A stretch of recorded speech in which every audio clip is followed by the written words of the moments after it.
Esse é um tema muito legal. Eu já quero soltar uma bomba aqui na Solta a mesa. bomba, mas não Esse esquece da podcast é muito ciência. tranquilo, Lara Brenner. Entendeu? Que eu já Fala, quero. Arthur Você Moura. falando de crises dentro da própria igreja, eu queria te perguntar se. E aí, claro, quero a resposta de ambos aqui.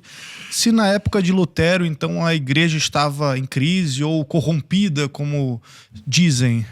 Olha, quer começar? Por favor, professor. Professor é o senhor. A igreja sempre teve crise. Porque a igreja é formada de homens e mulheres. Né? Então a igreja ela é santa, formada de pecadores e santos. Ela é santa, está no credo. Igreja una, santa, católica. Então a igreja como instituição divina, cuja cabeça é Cristo, alma e Espírito, ela é santa. A mãe igreja não tem pecado, mas nós temos. Né? E houve muitos pecados na história da igreja. Né? Só para contar um fato rápido aqui, né? Na época do Leão XIII, um historiador alemão, Ludwig von Pastor, desafiou o Papa Leão XIII. Me abre o arquivo secreto do Vaticano, na época dos papas do Renascimento, só do Papa eu vou matar a igreja, vou mostrar para o senhor que... E o Papa abriu. E o Ludwig, depois, protestante, historiador, depois que ele estudou tudo, voltou a falar com o Papa e disse... E aí, doutor, Santo Padre, eu vou me tornar católico. Mas por quê? Porque se esses homens não destruíram a igreja, se os papas do Renascimento, né, não destruíram a igreja, que foram papas que partiram muito para as artes, a influência do Renascimento, é porque realmente essa igreja é divina, porque tinha que acabar. Quer dizer, então é impressionante. Assim, a igreja sempre teve crise, sempre teve grandes pecadores. Começa com Judas. Escolhido pelo próprio Jesus Cristo. escolheu 12 e ali um já, meu Deus, traiu o filho do homem. Quer dizer, então... Ou seja, faz parte, parte constitutiva da realidade. Exatamente. A estrutura da realidade trabalha com o pecado e a igreja faz parte disso. Né? E nos 2000 anos isso aconteceu. Quantos heréis nós tivemos na igreja? E quem foram os heréis na igreja? Foram os bispos. Não fomos nós leigos. O padre, o bispo. Você pega Ário, que negava a divindade, presbítero famoso. Você pega depois Macedônio, que negava a divindade do Espírito Santo, patriarca de Constantinopla. Depois você pega o Sérgio, patriarca de Constantinopla, que negava que tinha uma vontade humana. Você pega lá o Apolinário, que negava que Jesus tinha uma... Tudo bispo e padre. Quer dizer, então a igreja foi eivada de hereges. E ainda hoje. Ainda hoje.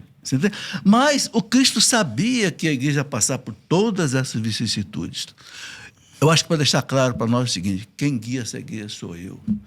Por isso que ele fala para Pedro: Pedro, se edificarei a minha igreja. É dele. É a esposa dele.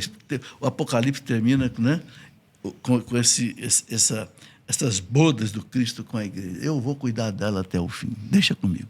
Vocês vão poder... Eu sei que vocês vão fazer muita coisa errada, mas no meio de todas essas vicissitudes, a igreja vai caminhar.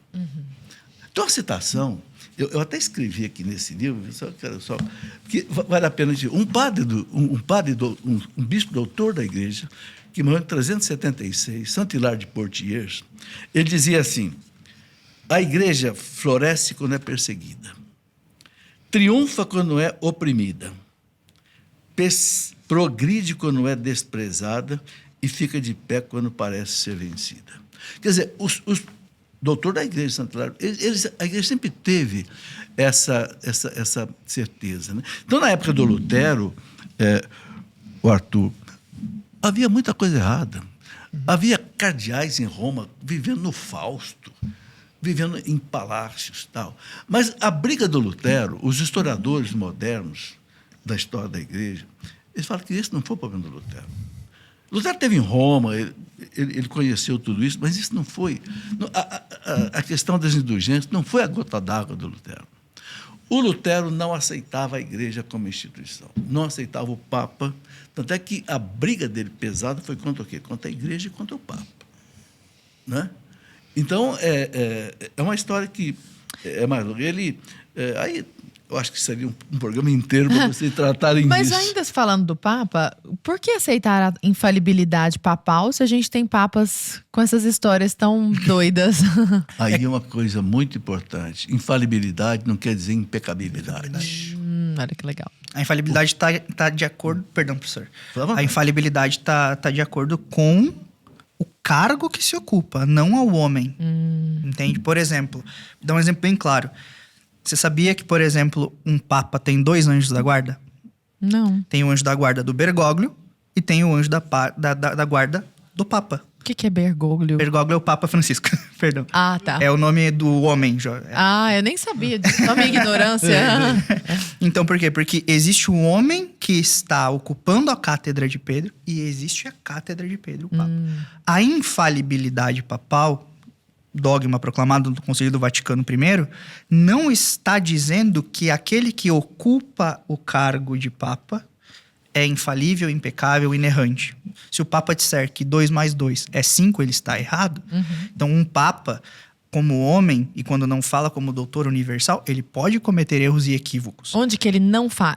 Quando ele não existe proclama- essa pessoa do verbo Quando ele, falir. quando ele proclama algo em relação à fé e moral, que é o que a gente chama de ex-cátedra. Entendi. Então, há uma proclamação. Por exemplo, a última ex-cátedra que nós tivemos, salvo engano, o professor pode me corrigir, foi a proclamação do dogma da Assunção de Maria pela bula Inefabilis Deus. Não, Munificentíssimos Deus, perdão. Suficientíssimo. Né? Do Papa Pio XII. Foi o último dogma proclamado da igreja. Ali ele assume, né, a sua cátedra e proclama um dogma. Ou seja, nenhum católico pode duvidar daquilo que está ali. Por quê? Porque foi algo que é divinamente revelado. Isso significa que ele está inventando isso? Não. Significa que é algo que sempre foi do depósito da fé católica, que antes poderia ser uma hipótese teológica, né? Então, por exemplo, você pega o dogma da Imaculada Conceição. Por um tempo, antes da proclamação, em 1854, pelo Papa Pio IX, você vai ter discussões, por exemplo, entre franciscanos e dominicanos, né, sobre a possibilidade de Maria ter sido preservada do pecado original, né?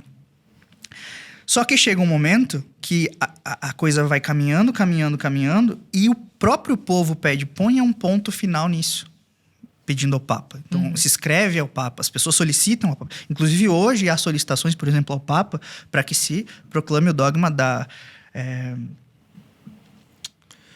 corredentor. Isso, da corredenção de Maria. Né? Só que esse dogma, o João Paulo II já disse que a igreja não vai proclamar. Isso. E o Concílio Vaticano II já analisou, e ele também analisou.